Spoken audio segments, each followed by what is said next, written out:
កិច្ចប្រជុំផ្សព្វផ្សាយអនុក្រឹត្យលេខ03អនក្របកដើម្បីធានាដល់សន្តិសុខសុវត្ថិភាពសង្គមនិងសណ្ដាប់ធ្នាប់សាធារណៈនៅក្នុងភូមិសាស្ត្រខេត្តកែប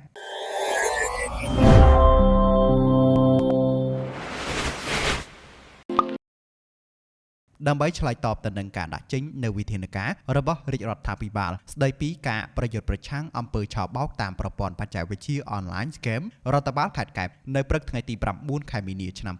2026នេះបានរៀបចំកិច្ចប្រជុំផ្សព្វផ្សាយនៅអនុក្រឹត្យលេខ03អនក្របកចុះថ្ងៃទី17ខែមករាឆ្នាំ2026ក្នុងគោលបំណងកំណត់អំពីការគ្រប់គ្រងសន្តិសុខនៅតាមទីតាំងប្រមូលផ្ដុំដើម្បីធានាបាននូវសន្តិសុខសុវត្ថិភាពសង្គមនិងធានាដល់ជីវភាពរស់នៅប្រចាំថ្ងៃរបស់ប្រជាពលរដ្ឋភ្ញៀវទេសចរជាតិអន្តរជាតិនិងអ្នកវិនិយោគិនបរទេសសម្ដៅរួមចំណែកអភិវឌ្ឍប្រទេសជាតិលើគ្រប់វិស័យឲ្យមាននិរន្តរភាពល្អកិច្ចប្រជុំនេះប្រព្រឹត្តទៅក្រោមអធិបតីភាពដ៏ខ្ពង់ខ្ពស់ឯកឧត្តមអុកថាប្រធានក្រុមប្រឹក្សាខេត្តកែបនិងឯកឧត្តមបណ្ឌិតសំពិសិដ្ឋអភិបាលនៃគណៈអភិបាលខេត្តកែបនិងបានការអញ្ជើញចូលរួមពីឯកឧត្តមលោកជំទាវក្រុមប្រឹក្សាខេត្តលោកស្រីអភិបាលរងខេត្តឧត្តមសេនីយ៍ស្នងការមេបញ្ជាការកងកម្លាំងទាំង3មន្ត្រីរាជការតាមបណ្ដាមន្ទីរអង្គភាពមេឃុំចៅសង្កាត់ម្ចាស់ផ្ទះសំណាក់បឹងកាឡូរីសតនិងសមា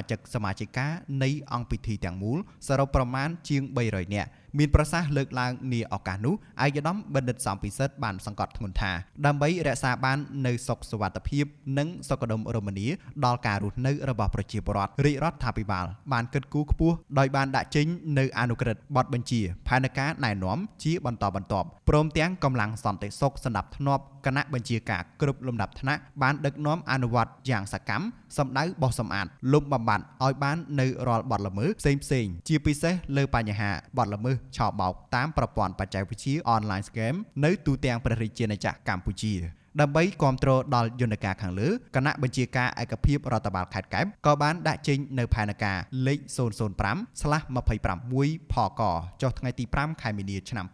2026ដើម្បីចុះអនុវត្តផ្ទាល់នៅគ្រប់មូលដ្ឋានក្រុងស្រុកទាំងពីរផងដែរឯកឧត្តមបណ្ឌិតអភិបាលខេត្តកែបបានណែនាំដល់លោកស្រីគ្រប់អង្គភាពត្រូវបន្តទប់ស្កាត់ឲ្យបានដាច់ខាតនៅរាល់បទល្មើសអនឡាញ Scam ទន្ទឹមនោះម្ចាស់ផ្ទះសំណាក់បឹងកាឡូរីសតត្រូវបន្តយកចិត្តទុកដាក់លើកិច្ចសន្យាជួលទីតាំងរបស់ខ្លួនឲ្យបានត្រឹមត្រូវដើម្បីងាយស្រួលគ្រប់គ្រងនិងបញ្ជៀសបទល្មើសផ្សេងៗគ្រប់ប្រភេទសូមជម្រាបថាកិច្ចប្រជុំផ្សព្វផ្សាយអនុក្រឹត្យលេខ03អនក្របកដើម្បីធានាដល់សន្តិសុខសុវត្ថិភាពសង្គមនិងសណ្ដាប់ធ្នាប់សាធារណៈនៅក្នុងភូមិសាស្ត្រខេត្តកែបនេះធ្វើបទបង្ហាញដោយលោកឧត្តមសេនីយ៍តូសម្បត្តិសុធិរតស្នងការនគរបាលខេត្តកែបលើខ្លឹមសារក្នុងអនុក្រឹត្យទាំងស្រុង